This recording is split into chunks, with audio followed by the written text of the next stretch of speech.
আফগান শরণার্থী সংকটের বিবর্তন 1979 সালের সোভিয়েত ইউনিয়নের আগ্রাসনের মধ্য দিয়ে শুরু হয়, যখন লাখো লাখো আফগানবাসী নিরাপত্তার খোঁজে পাকিস্তান ও ইরানে পালিয়ে যায়। 1980-র দশকে মুজাহিদিন ও সোভিয়েত সংঘাতের ফলে শরণার্থীর সংখ্যা বৃদ্ধি পায়, প্রায় 60 লক্ষ মানুষ বাস্তুচ্যুত হয়।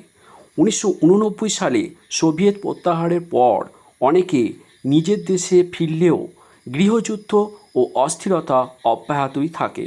1990-এর দশকে তালিবানের উত্থান নতুন করে শরণার্থী তরঙ্গ সৃষ্টি করে, বিশেষ করে নারী ও সংখ্যালঘুদের মধ্যে। 2001 সালে মার্কিন নেতৃত্বাধীন হামলার পর তালিবান শাসনের পতন হয় এবং অনেক শরণার্থী নিজের দেশে ফেরার চেষ্টা করে। তবে চলমান সংঘাত এবং তালিবানের পুনরুত্থান এবং অর্থনৈতিক অস্থিরতা তাদের ফেরার পথে বাধা হয়ে দাঁড়ায়। 2010-এর দশকে আইএসআইএলের উত্থান এবং স্থানীয় সংঘর্ষ নতুন করে বাস্তুচ্যুতি ঘটায়। 2021 সালে মার্কিন সেনার প্রত্যাহার এবং তালেবান কাবুল দখলের পর সংকট চরমে পৌঁছায়।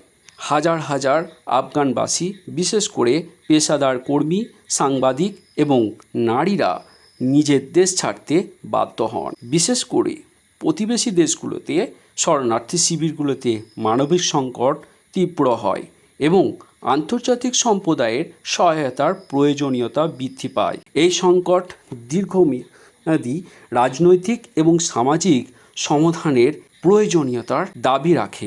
পরিশেষে বলি, সম্মানিত ভিউয়ার্স, এই সংক্রান্ত আন্তর্জাতিক বিষয়গুলি জানার জন্যে আমাদের চ্যানেলটিকে সাবস্ক্রাইব করুন।